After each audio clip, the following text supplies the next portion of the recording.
आज का सूत्र नोट करो, क्रोध में नहीं बोध में जियो।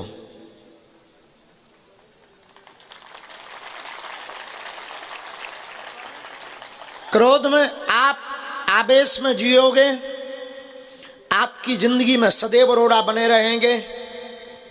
आप रामचरितमानस के एक प्रसंग से जिंदगी में को जीना सीखना चाहते हो तो सुन लीजिए। हनुमान जी जब लंका जाते हैं तो रास्ते में सुरसा नाम की एक देवी मिलती है। जस जस सुरसा बदन बढ़ावा, तास दून कपिरूप दिखावा। सुरसा नाम की देवी ज्यों ज्यों अपना रूप बढ़ाती है, हनुमान जी उससे डबल अपना रूप बना लेते हैं। क्योंकि सुरसा ने कहा कि हमें देवताओं ने भेजा है, मैं आई हूं, मैं भूखी हूं, मैं तुम्हें खाऊंगी। हनुमान जी ने कहा कि अगर आपको खाना है तो खा लो, मुझे कोई दिक्कत नहीं है, लेकिन याद रखो मां, अगर तुम्हारी आज्ञा हो तो मैं पहले राम काज कर आऊं, फिर मुझे खा लेना, कोई दिक्कत नहीं। लेकिन सुरसा कहती है नहीं, मैं तो अभी खाऊंगी। हनुमान जी कहते हैं ठीक है, मैं तैयार हूं। सुरसा अपना मुख बढ़ाती, जस जस सुरसा बदन बढ़ावा। ज्यों ज्यों सुरसा अपना मुख बढ़ाती त्यों त्यों हनुमान जी अपना रूप बढ़ाते। 16 जोजन मुख थे ठयऊ, तुरत पवन सुत 32 भयऊ। सुरसा ने 16 योजन का मुख किया, हनुमान जी ने 32 योजन का शरीर कर लिया। सुरसा ने अपने मुख से नापा तो मुख में जा नहीं रहा था, शरीर क्योंकि डबल है, मुख छोटा है। उसने अपना और मुख बढ़ाया। अंत तो गत्वा सुरसा रुकी नहीं, 7 योजन तही आनन कीन्हा। उसने 100 योजन का मुख बना लिया। हनुमान जी का को एक उपाधि बुद्धिमताम वरिष्ठिम की है। हनुमान जी ने सोचा कि इसने 100 योजन का मुख बनाया, अगर मैं बचना चाहूं तो मुझे 200 योजन का शरीर चाहिए। और अगर मैं 200 योजन का मुख बना भी लेता हूं तो शायद हमारे कान राम जी के पास पहुंच जाएंगे और नाक जानकी मां के पास। इतना बड़ा रूप लूं, इतना धारण भी कर लूं, तब भी कोई बात नहीं बननी है, क्योंकि इसे मानना नहीं है, ये मुझसे डबल अपना मुख बना लेगी। हनुमान जी की बुद्धि का परिचय देखना आप, और अपनी जिंदगी में सूत्र को आप अपनाना। जैसे ही उसने 7 योजन तही आनन कीना, हनुमान जी समझ गए कि अब बड़ा संकट सामने आ गया है। तुरंत हनुमान जी अति लघु रूप पवन सुत लीना, एकदम छोटे से हनुमान जी हो गए। लघु रूप धारण करके हनुमान जी, और संसार के जितने भी डॉक्टर यहाँ पर बैठे हुए हैं, डॉक्टरी की पढ़ाई कर रहे हैं, जितने भी बाद में इस बात को सुनेंगे, आपको सुनकर आश्चर्य होगा। खैर, प्रमाण करने के लिए हमें आपसे कोई परमिशन नहीं लेनी है। संसार की पहली एंडोस्कोपी अगर किसी ने शुरू की तो वो हनुमान जी ने शुरू की। सुरसा के मुख में जाकर के देखा कि इसकी किडनी लीवर ठीक है कि नहीं है। अति लघु रूप पवन सुत लीना, बदन पयठ पुनि बाहर आबा। अंदर गए, फेफड़ा ठीक है कि नहीं, बढ़िया पंपिंग कर रहा है। किडनी कैसी है, ठीक ठाक है, बाद में इन्फेक्शन हो सकता है अगर हम टिकेंगे तो। लीवर बढ़िया है। सब देख दाग के हनुमान जी एंडोस्कोपी करके बाहर निकल आए। एक सज्जन ने हमसे कहा कि सुरसा ने अपना मुख बंद क्यों नहीं किया जब हनुमान जी गए। हमने कहा पगला, मुख छोटा थोड़ी था, तेरे जैसा 1.5 अंगुल का मुख थोड़ी है कि तू एक ठिया चिरोजी दाना रखो चट दाई टपा दे। 100 योजन का मुख। कभी तूने ट्राली देखी है? ट्राली जब प्रेशर से ऊपर जाती है तो जाने में भी टाइम लगता है और बंद होने में भी टाइम लगता है, तो उसको मुख बंद करने में भी तो टाइम लगा होगा, तब तक भाई साहब एंडोस्कोपी कराए। और श्री हनुमान जी बाहर निकल आए। अति लघु रूप पवन सुत लीना। और शायद ये बात तुम्हें जची नहीं होगी, हमें हौस है कि इस बात को तुम्हें उतनी जची नहीं होगी, पर इस बात के पीछे जो हम तुम्हें बताना चाहते वो सुन लीजिएगा। 7 योजन तई आनन कीना, उसने 100 योजन का मुख किया। बड़ा भारी संकट हनुमान जी के सामने खड़ा हो गया। वैसे हनुमान जी का नाम संकट मोचन है, लेकिन हनुमान जी ने दुनिया के लिए एक सूत्र यहाँ पर छोड़ दिया। देखने वालों का नजरिया होना चाहिए। हनुमान जी ने कह दिया, आपके सामने भी जब हमारे जैसा भारी संकट आ जावे, 100 योजन जैसा, तब तुम उसका सामना करने के लिए लड़ने मत तैयार हो जाना, छोटे बन जाना, वो संकट अपने आप निकल जाएगा। लघुता से प्रभुता हो जाएगी। बोध में जियो। इसलिए मेरे पागलों, आज के सूत्र में हमने तुमको कहा है कि क्रोध में नहीं बोध में जियो। बोध का मतलब चेतना जागृति। बोध का मतलब परे देखना, बोध का मतलब लॉजिकली आपकी बुद्धि और आपकी चेतना इतनी लॉजिकली हो जाए कि आप परे देखना प्रारंभ कर दो। कई बार हमें बड़ी हंसी आती है और कई बार दरबारों में हम बोल भी चुके हैं, हमारे पास व्यक्ति आता है तो उसकी मन की कल्पना होती है कि हम जाएंगे तो ये हमारे बाप का नाम बता देंगे, हमारे परदादा का नाम बता देंगे, हमारी मन की बातें बता देते हैं देंगे।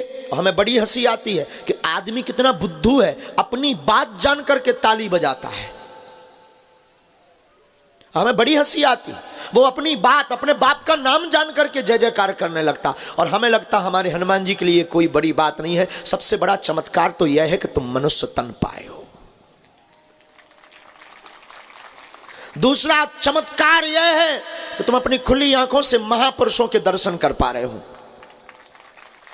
और तीसरा चमत्कार यह है कि ईश्वर ने तुम्हें मनुष्य बनाया 84 लाख योनियों में।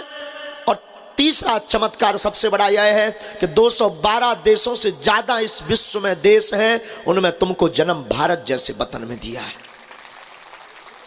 काश यहां पर जितने भी परे हुए बैठे हुए लोग हैं, काश कभी विचार करना कि तुम अगर चाइना में हुए होते तो क्या इतनी रात को यहां बैठे होते, या जो चाइना में पैदा हैं भी वो यहां बैठे हैं, क्या चाइना में हुए होते तो मास्क लगाकर अभी कोरोना के चक्कर में बचते फिर रहे होते और चंगवादर का सूप पी रहे होते। चाइना में हुए होते तो इतनी बड़ी आंखें नहीं होती तुम्हारी, छोटी छोटी चिंग चौंग चांग चौंग चमक चौंग आप कर रहे घूम रहे होते। तो भगवान की बड़ी कृपा है कि आपको तीसरा चमत्कार ये मिला कि भारत जैसा वतन मिला। और चौथे चमत्कार पे भी धन्यवाद देना मत चूकना, अपने आप को अपने अंदर ही अंदर ईश्वर को शुक्रिया करना, धन्यवाद करना। चौथा चमत्कार यह है कि तुमको अनेक पंथों में सनातन धर्म में जन्म मिला है। मान लीजिए ऐसे जगह तुम्हें जन्म होता जहां पर ना भाई का रिश्ता है, ना बहन का रिश्ता है, ना चाची ना मामी का रिश्ता है, और जहां ना जाने क्या क्या किया जाता है। हमारा भारतीय सनातनीय संस्कृति वैदिक परंपरा कितनी उच्च और दिव्य है, जहां एक ही नारी का व्रत धारण किया जाता है। अन्य लोगों के बारे में विचार करना। हम आपको आज के सूत्र में कहेंगे, क्रोध में नहीं बोध में जियो। बोध में जीना प्रारंभ करो। बोध का मतलब है प्रभाव में तुम बहुत जीते हो। हम लोग भी इतने टेम्परेरी लोग हो गए हैं, बहुत ही समय बदलू लोग हो गए हैं। पुराने ज़माने में किसी फिल्मी दुनिया वालों ने गीत बनाया था, मौसम की तरह तुम भी बदल तो न जाओगे। और वैसे ये बात कोई बड़ी बात नहीं है, और ये बदल रहा है। रोज़ इंसान गिरगिट जैसे रंग बदलता है। कोई बहुत बड़ा अमीर आदमी आ जाता है तो घर में स्वागत की टेबल अलग होती है, उसकी टेबल पर होते हैं काजू मखाने, बहुत बड़ी अच्छी अच्छी डिश।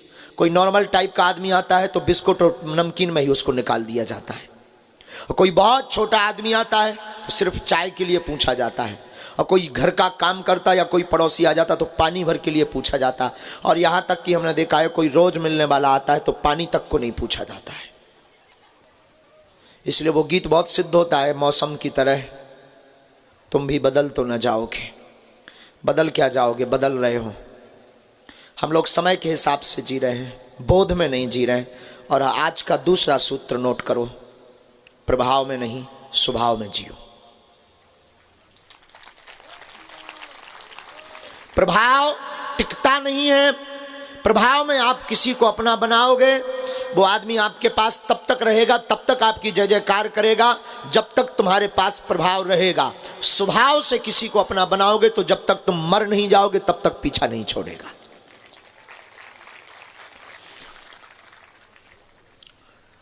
संसार का एक अमीर आदमी है, बहुत अमीर आदमी हुआ, बिल गेट्स। उससे एक बार पत्रकारों ने पूछा कि आप रातों रात अमीर बन गए, इसका रहस्य क्या है? एक ही रात में तुम अमीर बन गए, इसका राज क्या है? कौन सा जादू है तुम्हारे पास जो तुम रातों रात अमीर बन गए? उसने टेबल पर हाथ ठोक कर कहा, हाँ मैं रातों रात अमीर बन गया, इसमें कोई संदेह नहीं। और अगर कोई ये संदेह करे तो उसकी मूर्खता है।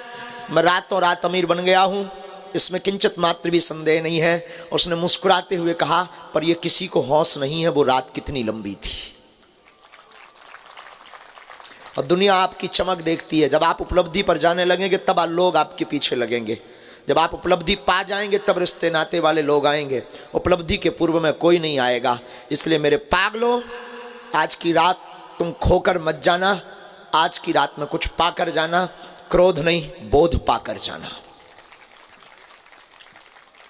क्योंकि चलना तुम्हें है। आधे से ज्यादा लोग इतनी जिंदगी खराब जीते हैं, कई बार हमें बड़ी हंसी आती, वो सोचते हैं कि कोई दूसरा कर दे, फल हमें मिल जाए। कुछ लोग तो बड़े चमत्कारी लोग होते हैं, हमारे पास आते हैं, ऐसा कोई आप आशीर्वाद दे दो कि सब ठीक हो जाए। बात भी वो कोई बुरी नहीं है, आशीर्वाद लेना भी कोई बुरा नहीं है। आशीर्वाद लेने लायक कभी पात्रता तो रखो ताकि तुम संभाल पाओ। इसका मतलब ये नहीं कि हाँ ये हम अपनी बात कह रहे हैं, किसी भी गुरुजनों की बात कह रहे हैं। कोई भी साधु जब आशीर्वाद देता है तो उसकी साधना और उसकी तपस्या लगती है, लेकिन हम लोग जोश में आशीर्वाद ले लेते हैं, हौस में नहीं लेते हैं। हौस में अगर आशीर्वाद ले तो गुरु का एक वाक्य ही भीतर क्रांति कर देगा। हमारे एक प्रिय संत हुए गौतम बाबा, पहले वो डकैत थे, आजकल साधु हो गए। एक नाटकीय ढंग से साधु बने। उनके गांव में नर्तकी आई थी, उन्हें नर्तकी का नृत्य देखने का बड़ा शौक था, और वो डकैती भी इसीलिए करते थे कि नर्तकी के लिए रुपया ला सके। यही कोई ठंड का महीना रहा होगा, माघ या पूस का। ठंड के महीने में वो नर्तकी का नृत्य देखने गए, और याद रखना भीतर क्रांति कब हो जाए खबर नहीं है। कई लोग हमसे कहते हैं कि बार बार कथा क्यों सुनना है, वही चीज़ बार बार सुनने से क्या फ़ायदा है। हम कहते हैं बार बार सुनो, ना जाने कौन सा शब्द तुम्हारे दिल और दिमाग पर चोट कर जाए। तो वो नर्तकी का नृत्य देखने गए। उस नर्तकी ने इनको देखकर, वो पहचान गई कि ये वही है जो बहुत रुपया लुटाता है। उस नर्तकी ने इनको देखकर गीत अपने भाव से गाया, इनको चोट कर गया। उस गीत के बोल थे, बुंदेली भाव में ही था, सबरी मत बिगाड़ आधी बिगड़ गई धोखे से। और इनका दिमाग खुल गया कि आधा जीवन तो धोखे से निकल गया, अब पूरा जीवन ना मेरा बिगड़ जावे। इस नर्तकी का ऐसा कहना है। और उन्होंने हमें बाकिया बताया, बोले महाराज जी हमने उसी रात को पूरा रुपया उसके चरणों में रख दिया और उसको प्रणाम किया, और उसके बाद बंदूक वहीं गांव के बाहर फेंक कर हम फिर चित्रकूट से होते हुए बागेश्वर धाम आ गए।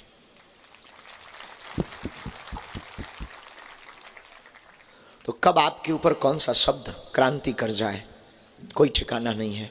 लेकिन हम फिर कहेंगे, कोई भी शब्द क्रांति तब करेगा जब आप बोध में बैठेंगे।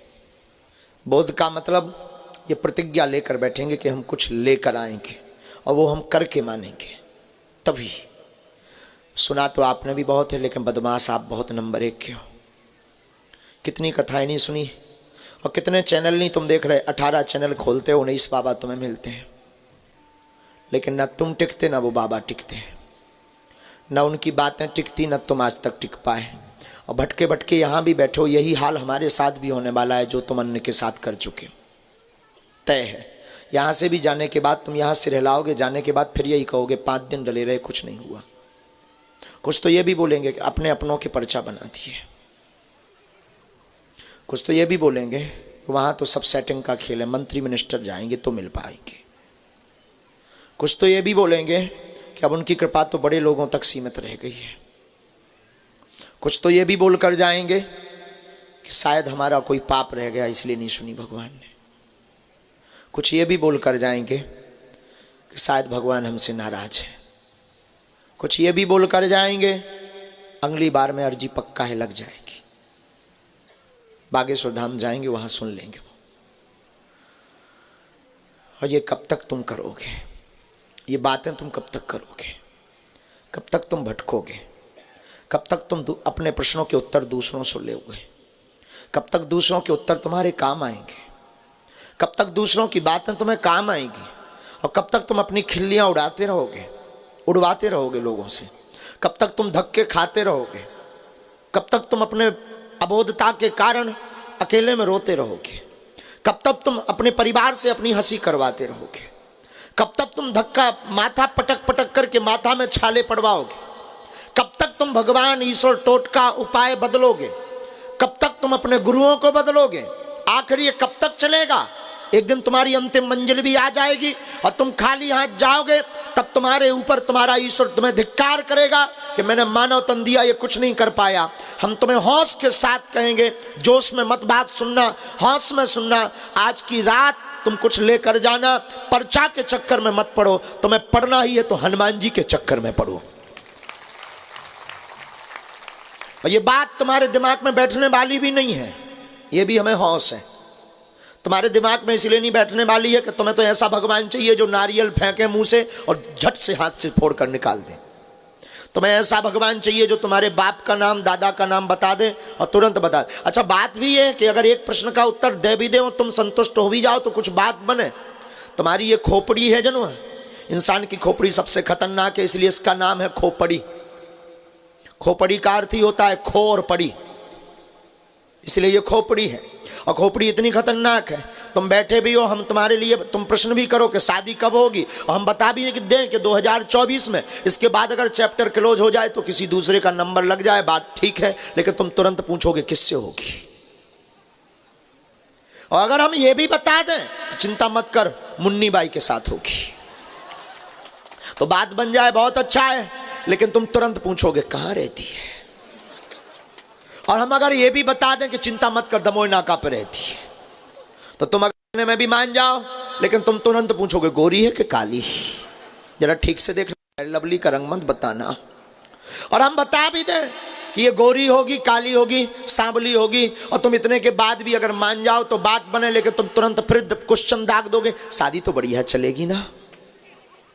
चलो ठीक है, ये भी बता देते हैं कि ये बढ़िया चलेगी, तुम मान जाओ, तब भी कोई हौस की बात है, तब भी कोई मजे की बात है। तुम फिर पूछोगे अच्छा संतानें कितनी भाग्य में, और फिर बच्चे, फिर उनकी नौकरी, फिर धीरे धीरे फिर मकान, फिर दुकान। अच्छा, फिर उसके लिए बिजनेस भी बहुत जरूरी है ना गुरुजी। अच्छा गुरुजी, मकान तो डुप्लेक्स होना भी चाहिए ना। अच्छा गुरुजी, आप देखिए जरा, योग बन रहा है क्या राजनीति में भी। पर आपके प्रश्न पर्चा खत्म हो जाएंगे, आपके क्वेश्चन बंद नहीं होंगे, ना विराम होंगे। हम तुमसे फिर कहेंगे, एक प्रश्न के चक्कर के लिए तुम अपनी जिंदगी और अपना समय बर्बाद मत करो। आप खुद में ही अपने प्रश्न के उत्तर खोजना प्रारंभ करो, खुद में ही अपने गुरु को जगाना प्रारंभ करो। एक काम करो, एक प्रश्न का उत्तर तुम हमसे कब तक लोगे? तुम बागेश्वर बालाजी और सन्यासी बाबा के हो जाओ, हर प्रश्न का उत्तर तुम्हें प्रातः स्वतः मिलने लगेगा, स्वभाव बस मिलने लगेगा। स्वभाव बस भीतर की चेतना जग जाएगी तुम्हारी, स्वभाव बस तुम भीतर से बोध में हो जाओगे। और जो व्यक्ति बोध में हो जाता है वो छोटे मोटे संकटों से, क्षमा करना, बड़ा लक्ष्य जिंदगी में इंसान को बड़ा बनाता है। इंसान बोध वाला हो तो संसार की ऐसी कोई वस्तु नहीं है जो तुम पा नहीं सकते। युवान बहन और युवान भाई जितने भी यहाँ बैठे हैं, हौस के साथ हमारे जीवन का एक वाकया सुनना। हमारी कोई आयु रही होगी 8 से 9 साल की। गड़ा गांव में जहां बागेश्वर धाम में, हम वहीं रहते थे। और ये शायद हमने टीवी पर एक बार बोला भी, फिर बोलते हैं, अजीर्ण नहीं होना है, अपच नहीं होनी है, काम आ जाए शायद तुम्हारे। पुराना मकान गांव के अंदर हमारा, पड़ोस के एक श्रीमान जी के घर पर टीवी आई। उस जमाने में टीवी का नया नया चलन, बहुत क्रेज था, वो भी ब्लैक एंड वाइट का। उन्होंने एक टीवी खरीदी, यही कोई 4-4.5 हजार रुपए की। पूरे मोहल्ले में हल्ला हुआ, गांव में हल्ला हुआ, टीवी आ गई। और टीवी हुई, उस जमाने में टीवी और बीवी दोनों का बड़ा क्रेज था। 8-9 साल की हमारी अवस्था थी। हम भी देखने गए बच्चों की भांति, हमारे अंदर भी चंचलता थी, लेकिन गुरु कृपा थी। उस वक्त भी हम गुरु के चरणों में रहते थे, जाते रोज थे। दादा गुरु जी तब साथ शरीर थे, आज भी है, आभास है हमें। तो उस वक्त भी हम जाते थे गुरु जी के पास। पड़ोस के घर पर 10-12 दिन हम टीवी देखने गए। उन श्रीमान जी को पता नहीं हमारी कौन सी बात बुरी लग गई कि 13वें-14वें दिन उन्होंने हमारे जाते ही टीवी बंद कर दी। हम निकल भी आए, और निकले हैं कि उनको इतनी भी गम नहीं कि उन्होंने फिर टीवी चालू कर ली। मन तो हुआ फिर घुसूं, लेकिन फिर सोचा कि क्या कहेंगे ये। जब बंद हमारे कारण हुई तो बेचारी फिर बंद ना हो जाए, कम से कम इनकी आंखें तो सिके। हमारी फूटेंगी सो फूटेंगी। बाहर निकल आए। अब चाहते तो बचपना था, क्रोध में हम ये भी बोल सकते थे कि हमारे कारण तुमने टीवी बंद की है, आज के बाद नहीं आएंगे, देख लिया जाएगा, तुम्हारे घर नहीं आएंगे, तुम्हारी देहरी नहीं चढ़ेंगे, हमारे कारण बंद कर दी है, हमसे जलते हो, ये भी बोल सकते थे। नहीं बोले।